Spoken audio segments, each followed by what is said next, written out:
बिस्मिल्लाहिर्रहमानिर्रहीम। अस्सलाम वालेकुम प्यारे दोस्तों, आप देख रहे हैं डिस्कवर ओरिजिनल और मैं हूं असद। इससे कबल आप मसीहा के 84 इकसात सुन चुके हैं। अब किस्त 85 मुलाहिजा फरमाएं। लेकिन इससे कबल आपसे रिक्वेस्ट है कि अगर अभी तक आपने हमारे चैनल को सब्सक्राइब नहीं किया तो हमारे चैनल को सब्सक्राइब कर लें और बेल आइकन को क्लिक कर लें ताकि आपको तमाम तर वीडियोस मिलती रहा करें। और साथ ही आपसे इल्तमास है कि वीडियो को लाजमी लाइक करें और अपने दोस्तों के साथ शेयर भी करें और कमेंट्स बॉक्स में अपनी मोहब्बतों का इजहार लाजमन करें। आइए इस दास्तान का आगाज करते हैं जो यकीनन हमारी ही तलाश में थे। मुझे तशवीश होने लगी, गोया वो भी यहाँ लौट कर आ चुके थे। यही वो वक्त था जब सामने की हट नुमा छोटी बड़ी इमारतों से एक तवातुर के साथ फायरिंग की आवाजें आना शुरू हो गई। लगता है कैदियों और इनमें ठन गई है। मैंने तफक्कुर अमेज परेशानी से कहा, ये कैदी तो बेचारे में मौत मारे जाएंगे, हमें इनकी मदद को जाना चाहिए। रूमी बोली। इसका जोश फिर सवा होने लगा था। असलिया हमारे पास था। इसने मेरे जवाब का भी इंतजार नहीं किया और चबूतरे की जानिब लपकी। नाचार मैं भी अपनी गन संभाले उसके पीछे चला। हम दोनों तारीकी का हिस्सा बने चबूतरे तक आ गए। इसी वक्त मेरी आंखों ने रूमी को शस्त बांधते और अगले हीला में ब्रस्ट फायर करते देखा। मैं भी उसके करीब आ गया और एक पहाड़ी छज्जे की आड़ तले मज़कूरा सिम्मत ब्रस्ट फायर करने लगा। यूं अंधाधुंध एमुनेशन जाया मत करो, दुश्मन को देखकर इसका निशाना बनाओ, हमें अंदर भी जाना है। अमरनाक सरबराह की गोद में जा छुपा होगा। रूमी बोली। इस बार मुझे उसका टोकना बुरा नहीं लगा। उधर कैदियों ने भी कुछ कम ओदम नहीं मचा रखा था। तबादला फायरिंग के अंदाज से यह महसूस होता था कि चंद कैदियों के हाथ भी असलहा लग चुका था। मैं और रूमी फायरिंग करते हुए मज़कूरा इमारत के दाखिली रास्ते से अंदर आ गए।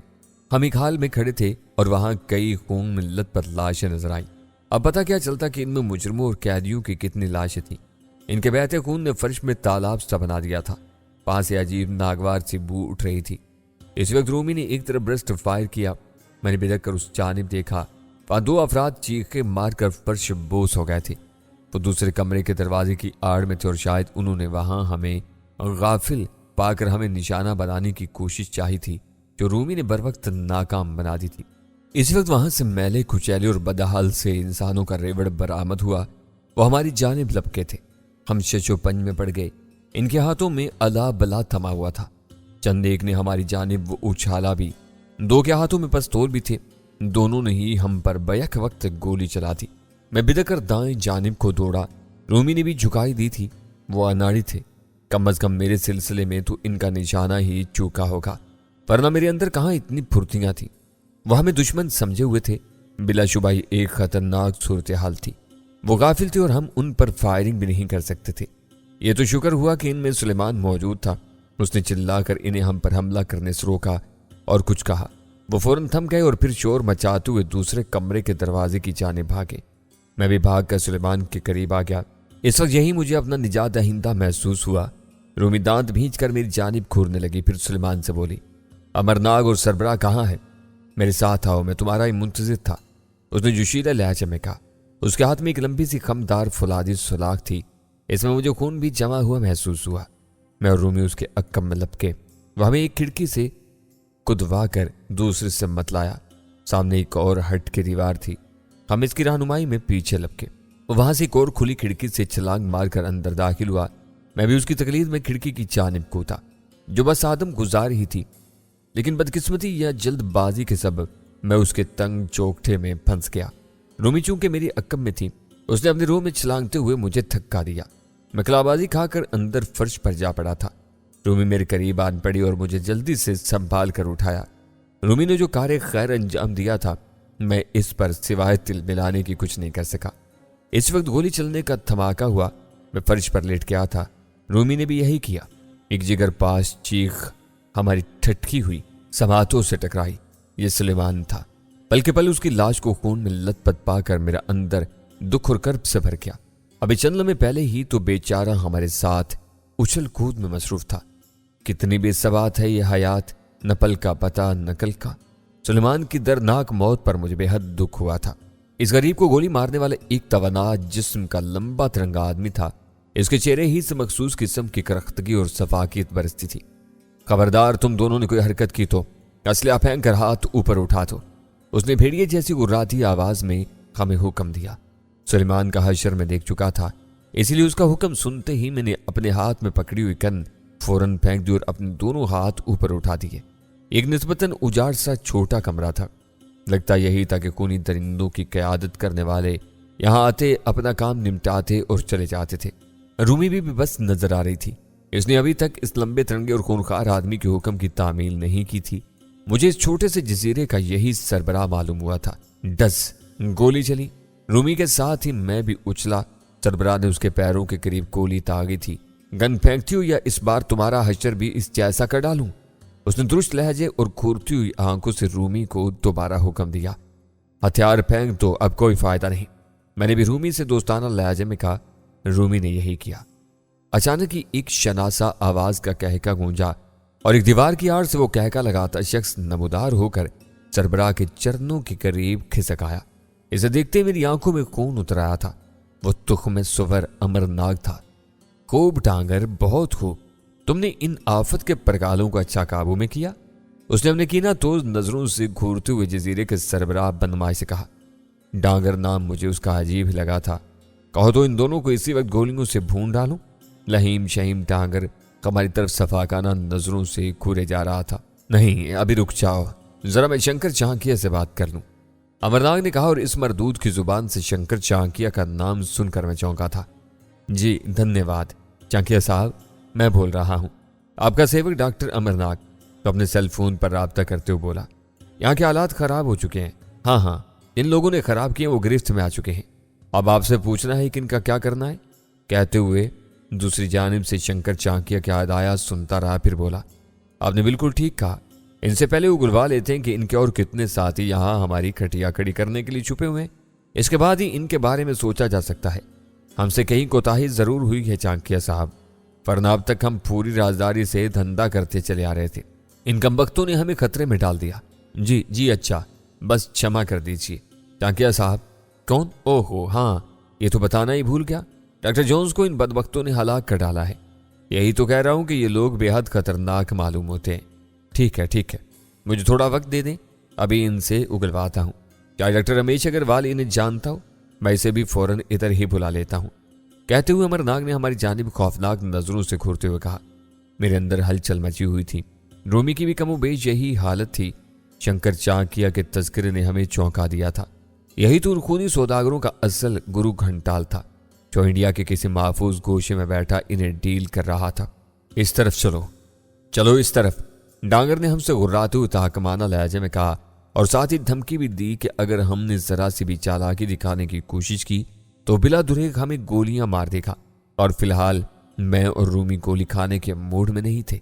بے چوچراں اس کے حکم کی تعمیل کرتے ہوئے ہم اس کے اشارے پر چل دیے۔ وہ ہمیں ایک دروازے سے گزار کر دوسرے کمرے میں لے آیا۔ وہاں اس کے 2 مسلح ساتھی موجود تھے جو کھڑکی سے باہر فائرنگ کر رہے تھے۔ ہمیں دیکھتے ہی وہ اس طرف آ کر الرٹ ہو گئے۔ ان دونوں پر نظر رکھو، بہت خطرناک لوگ ہیں یہ، ڈانگر نے ان سے تحکمانہ کہا۔ رسی لاؤ اور ان دونوں کے ہاتھ پاؤں باندھ دو، میں جا کر ان حرام زادوں کو دیکھتا ہوں۔ بہت اودم مچا رکھی ہے ان بدبختوں نے۔ اس منحوس ڈانگر کا اشارہ قیدیوں کی جانب تھا۔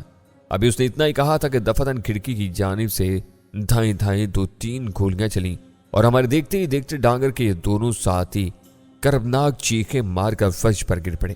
ڈانگر بدکا، امرناک نے باہر کی جانب دوڑ لگائی۔ رومی کے لیے شاید اتنا ہی موقع کافی تھا۔ ڈانگر کو بدکتے اور ہماری طرف سے تھوڑی توجہ ہٹتے دیکھتے ہی اس بہادر لڑکی نے اس پر چھلانگ لگا دی۔ میرا تو جی چاہا تھا کہ ڈرپوک امرناک کے تعاقب میں جا دوڑوں، لیکن رومی کو ایک خطرناک اور شفاق انسان کے نرغے میں دیکھ کر میں نے اپنا یہ ارادہ بدل ڈالا، اور فوراً ہی میں نے بھی اس کی مدد کے لیے تقلید کر ڈالی۔ رومی اس پر گری اور اسے ساتھ لیتی ہوئی فرش بوس ہو رہی تھی۔ اس نے گن چھپٹنے کی بھی کوشش چاہی تھی جو پوری نہیں ہو سکی، البتہ وہ ایک لہیم شہیم آدمی کو نیچے گرانے میں ضرور کامیاب ہو گئی تھی۔ میں نے البتہ یہی کیا اور قریب پہنچتے ڈانگر کے نازک مقام پر زوردار ضرب رسید کر ڈالی۔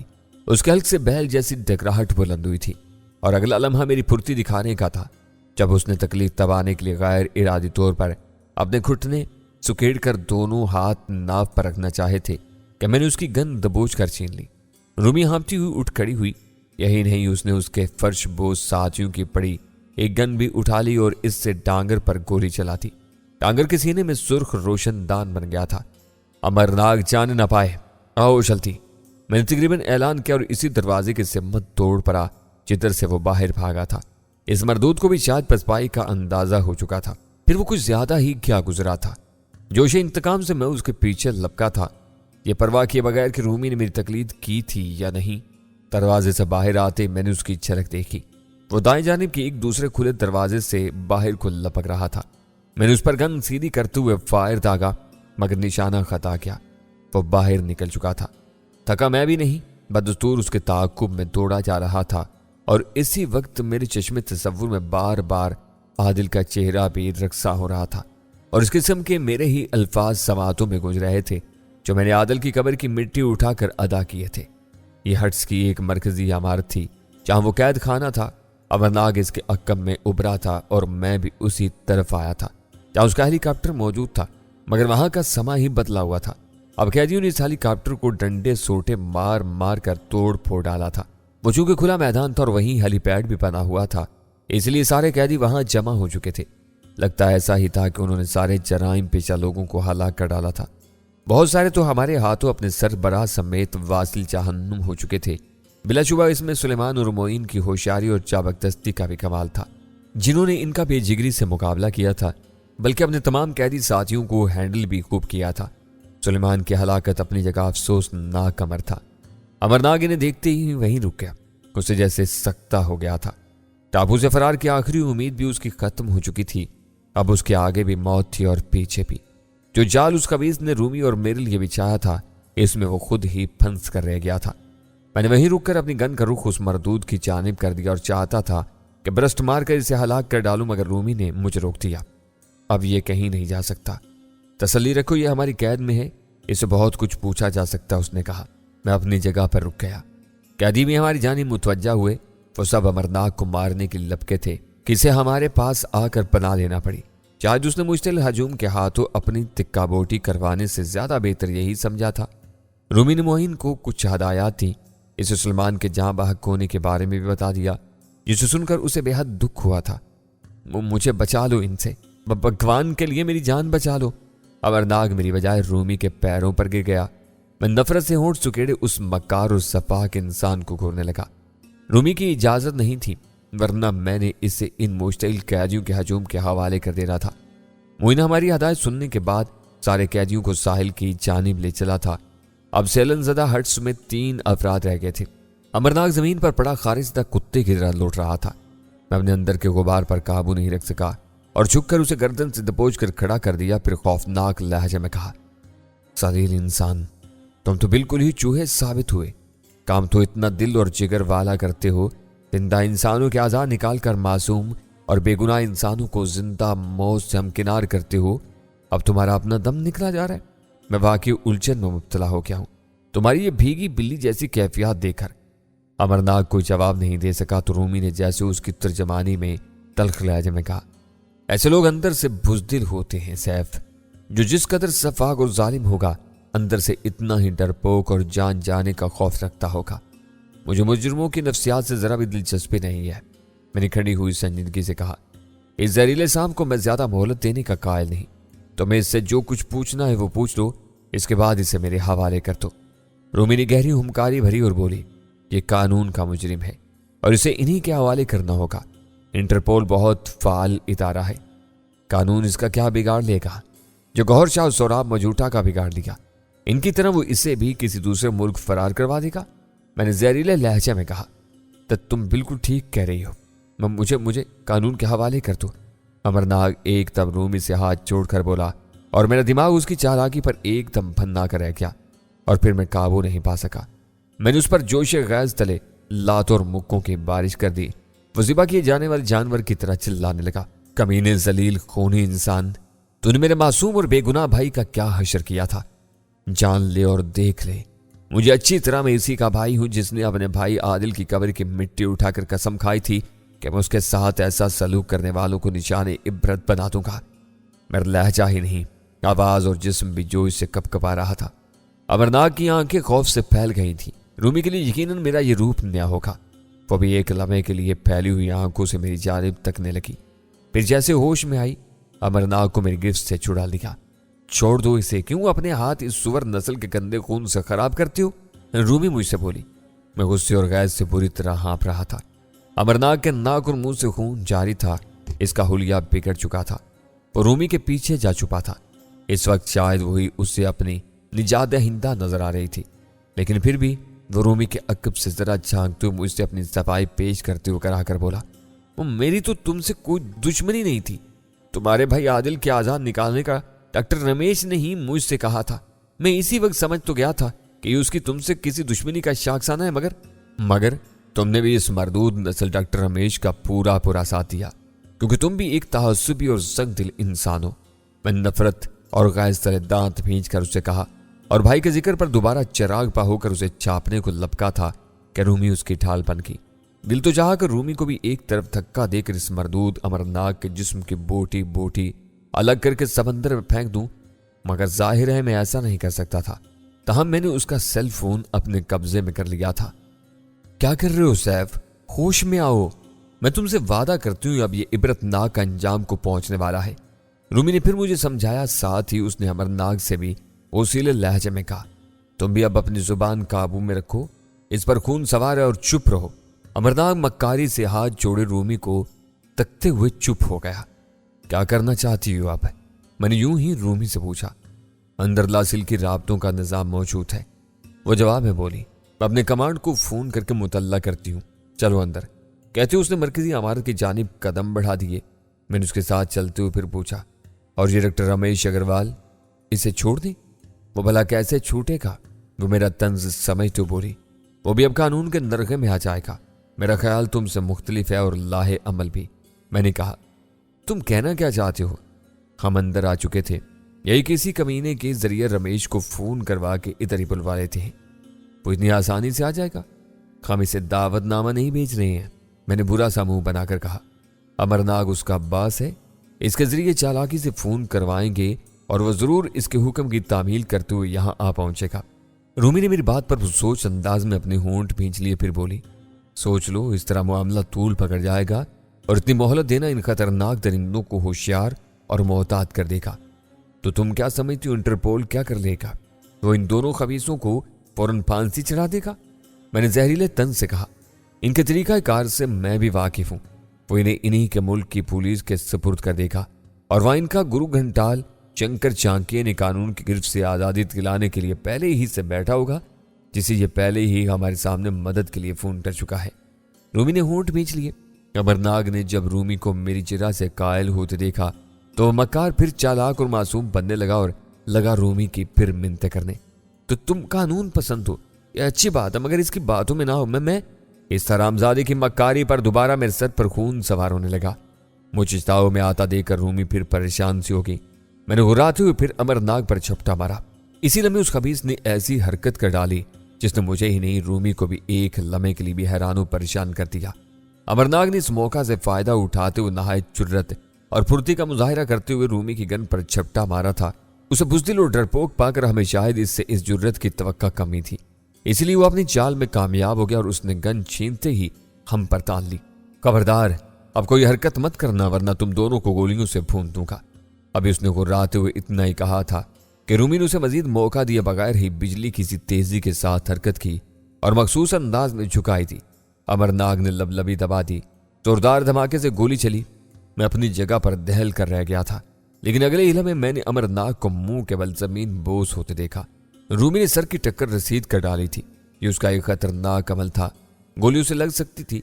उधर गिरते ही गन अमरनाग के हाथ से छूट गई थी। वो लेटे लेटे ही उसकी जानिब बढ़ा। मेरी खाग नजरों ने इस लम्हाती वक्त का तयन किया।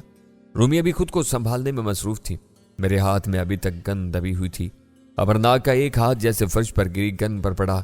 मेरी गन के नाल का रुख उसकी जानिब मुड़ गया। नहीं, रूमी ने कराती हुई आवाज में मुझे ऐसा करने से रोकना चाहा। बस यही वो लम्हा था जब मेरे भाई का चेहरा मेरी खून उतरी आंखों में उभरा और अगले ही लम्हे मैंने अपनी गन का ट्रैगर दबा दिया। धमाका हुआ। गोली धुआंधार शोला उगलती अमरनाग की जानिब लपकी और उस खबीज के सर में कहीं उतर गई। मेरी खुली और रूमी की फैली हुई आंखों ने अमरनाग के सर की ऊपरी जिल्द को बालों के छोटे गुच्छे समेत उड़ते देखा। गोली वो हिस्सा लिए निकल गई थी।